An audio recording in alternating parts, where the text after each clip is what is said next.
You know, we could have stayed outside.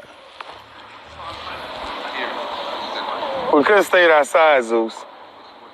It's just football. Lord have mercy. A little rain and we got to come inside every time. A little hot outside, we got to come inside every time.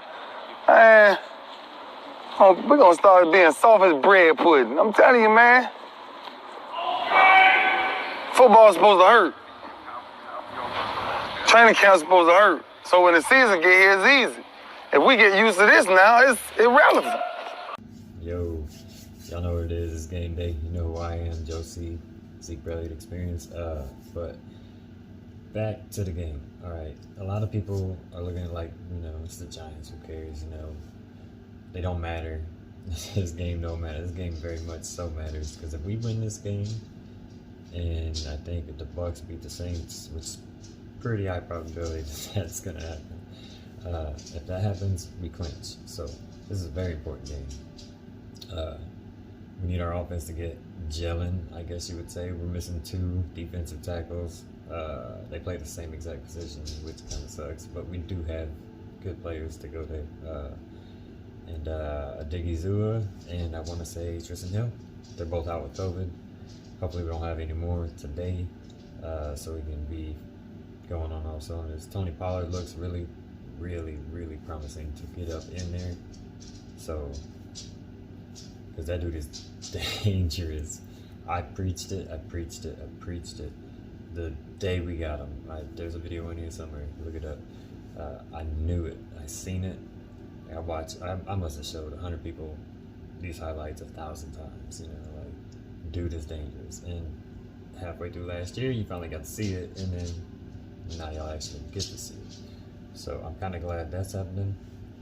Zeke, I'm not worried about Zeke. Zeke's he'll get healthy at the right time. And I don't want to say like he's faking it, but it's not hard to be like, oh yeah, this guy's kind of hurting, and skid through a couple games that, you know, we think we can get, and play, what do you call that, play possum, I guess you would say, you know, like play dead, and then jump up and be just fine, right? So I'm hoping that is the situation. I doubt it, but that's just some crazy things to be going around, like, in my mind.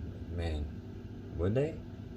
Is Mike McCarthy that big of an analytics guy that he would actually do that, to fake somebody out for that long?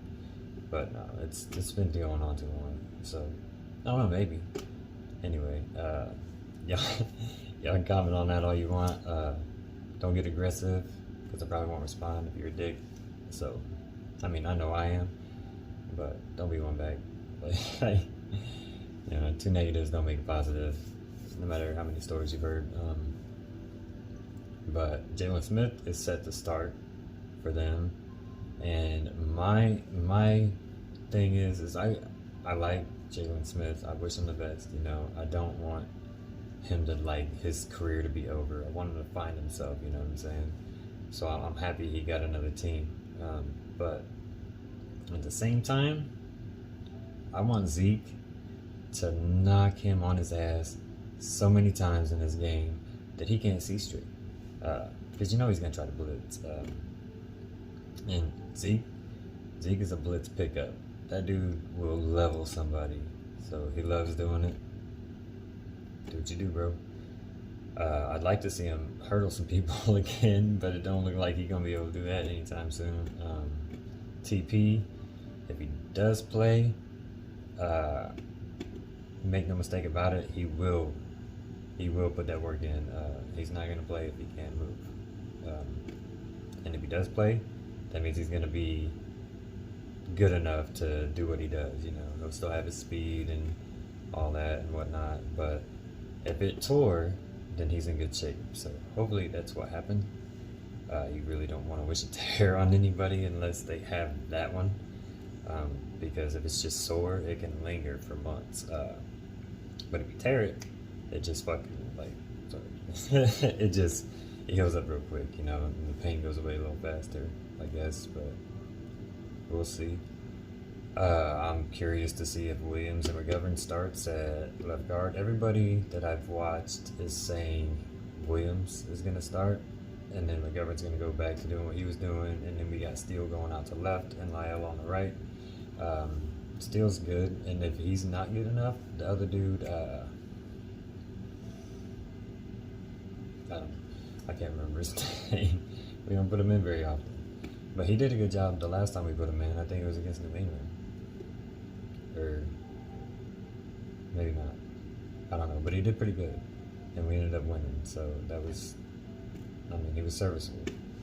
At worst, I think we'll have to chip over there sometimes, but I want to say if they're getting through, run right at it, because that's usually the biggest weakness of it. You know, you throw a toss that way on the blitzing guy or right over his head, and it's over. You know, you throw at it or you run at it. That's the way to stop a blitz, because when they blitz, there's nobody left. Like, once you get past said line of defense, there's nobody else, so you're gone. And if we can do that well, we'll be all right. Dak said he needs to get back to the basics, and basically what I get from that is like, he's trying to do too much. That's pretty much what he said, and he needs to stop. He needs to take what they give him and do what he does and be more accurate. He said he got to work on that footwork, but yeah. Fish asked him that question, by the way. He asked him directly. He said, is it something to do with footwork because of the injury, you know, because you got to readjust? And he said yeah. So I don't know if he reluctantly said yeah, just to kind of agree with him, but he definitely said yeah. So we'll see. Because at the beginning of the season, he was killing it. Like, he was unstoppable. Accurate as accurate could be, hitting guys on the run, in stride, not missing a beat, threading needles. He still threads needles, but he's off a little bit with the receivers. And I want to say, it's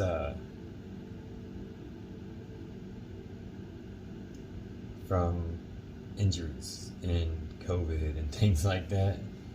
Like, there's no excuse whatsoever, but when your receiver goes from running this speed to running this speed because of injury or illness, it throws off your timing, because now they're not getting under there where you usually throw it, because you know, they're held back a little bit. Amari got hurt and CD got hurt, and when that happens and you can't run as fast as you usually do, that's kind of what happens. Your timing comes a little off. So then the quarterback's going to adjust, obviously, to your off time, right? So he's going to adjust to you to where you guys can still connect. So he did, and then he had to adjust to other receivers as well. And then after that, he had to readjust back to where they're really at again. And like, as they progress and get faster and faster back to their normal speed, he's got to keep adjusting. So his job is literally the hardest one, you know, because they get out there and they run as fast as they can and get to said point as fast as they can. And he's got to determine where to put the ball on how fast they're running that day, right? So there's a lot more that goes into it than just meets the eye, you know. It's a lot more than just the mechanics and everything. That's a big part of it, all right? But the thing is if their timing's off just a little bit, you see the result. I mean, it's all it takes is a little bit off. And our receivers are usually good enough to come back and get it or go up and make the play. But for some reason, we just been a little bit off. And I want to say that we can fix that this week, but against a Giants team that, I mean, you're supposed to beat, right, in really dominant fashion. But if we can just get the timing back down in this game, I think it'll take us far. That's what I'm looking for. I'm not looking for a blowout win. I don't care what the score is as long as we win. But I want to see the timing get back down with Dak and the receiving core. That's what I want to see. That's it. And then as far as that goes, I think that's about all I got. I'm trying to think if there's anything else. Hardy was activated from the practice squad. Somebody else was too. I want to say he's a defensive tackle, but nobody knew, you know. So we'll see. We will see. D-Law seems to be fine. It was like something felt weird. So he officially wasn't on the injury report. He was just on the limited. You know what I'm saying? Like he never got put on the injury report officially from Dallas. So there's that. So he's looking pretty decent going into this. And I watched what was it? Watch Party with Micah and them, and yeah, D-Law was there and he looked fine. So we'll we'll see what happens. Hopefully our defense stays the way it is and they stay firing on all cylinders and just high energy, just non-stop relentlessness. And I want to see the offense. I don't care if you're up 75 points. Foot on the gas, just ram it down the throat. Show them who you are. That's all you gotta do. Show them who you are. Go out there with your confidence, with a killer be killed attitude, and show them who you are. It's that simple. We got guys to do it, so let's do it. And that being said, I'm gonna take a shower, get ready for game day, probably clean the house up a little bit, and I'm gonna go get my little girl because she's my little good luck charm, and we gonna watch the game together. That's it though. I'm out. Peace. Come take a little walk with me through my neighborhood and come spend a day in my trail. Get your paper right there, yeah, some good, but just keep it tool in your left. My little partner holding that word. Nigga won't wait, but keep around bad. Better not violate on my. Hey.